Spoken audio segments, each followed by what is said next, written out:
S'il y a bien un personnage de la bande dessinée française qui a marqué des générations de lecteurs, c'est bien lui, Astérix le Gaulois. Ses albums de bande dessinée se sont vendus par millions et ont vraiment marqué des générations de lecteurs encore aujourd'hui. Est-ce que vous connaissez son histoire, l'histoire de son créateur et aussi toutes les autres bandes dessinées que ce grand homme a créées?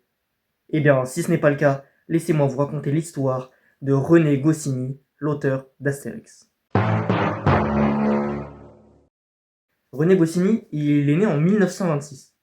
D'origine polonaise et ukrainienne, il va grandir en Argentine pendant toute son enfance et jusqu'au début de l'âge adulte. Depuis tout petit, il est passionné de cinéma et notamment de Disney. Et ça va être très important, ça va vraiment beaucoup l'influencer dans son travail, dans ses créations plus tard. Et ça peut même se retrouver dans le trait d'Astérix, même si c'est pas lui qui dessine.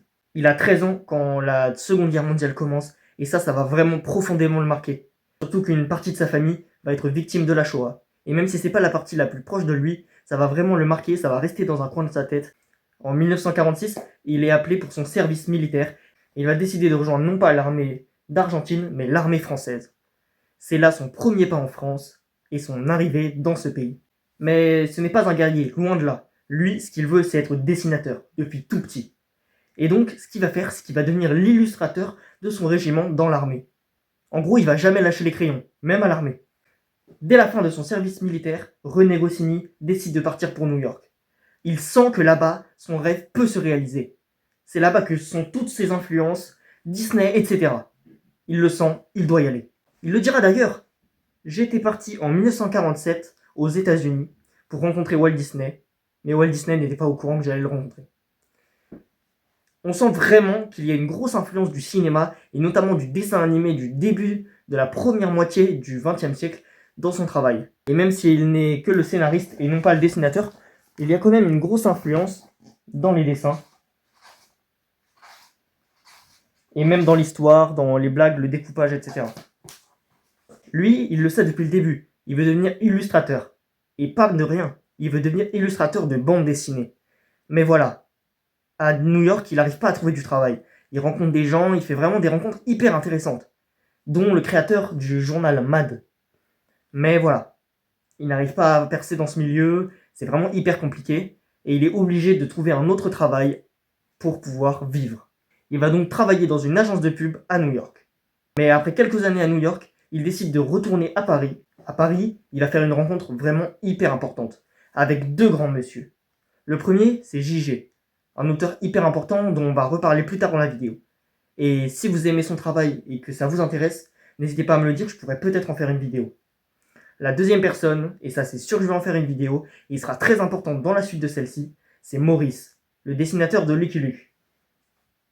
Un dessinateur vraiment hyper intéressant, qui à ce moment-là, il n'avait pas vraiment encore trouvé son style, il savait pas encore ce qu'il voulait, il n'avait pas encore percé. Et la rencontre avec René Goscinny va être cruciale pour lui aussi. Surtout que, si vous ne le saviez pas, à partir de 1957, René Goscinny va devenir le scénariste à plein temps de Lucky Luke. En gros, Maurice, qui avait créé le personnage de Lucky Luke, va céder le scénario à Maurice, qui va en faire une œuvre bien plus drôle, qui va créer de nouveaux personnages, comme par exemple les Dalton, Rantanplan, etc. L'aventure Astérix pour Goscinny et Uderzo, c'est 1961 jusqu'à 1979. 24 albums dans cette petite période de temps. Et franchement, ça marche hyper bien.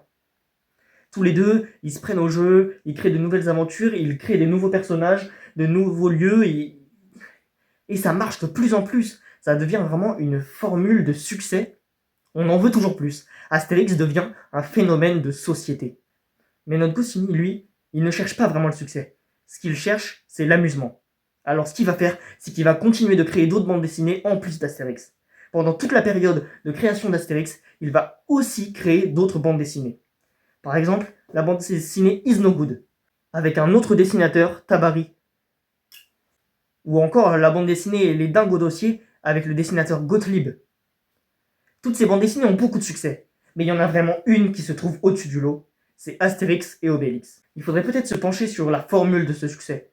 Pourquoi cette bande dessinée qui peut sembler assez classique de prime abord est devenue aussi connue? Et pourquoi parmi toutes les bandes dessinées, tous les succès de Goscinny, c'est celle-là qu'on retient aujourd'hui? Parce qu'après tout, la formule est simple. Des personnages attachants, il y en a dans pas mal de bandes dessinées. Un humour, d'accord, il y en a aussi. de l'aventure, des gros nez.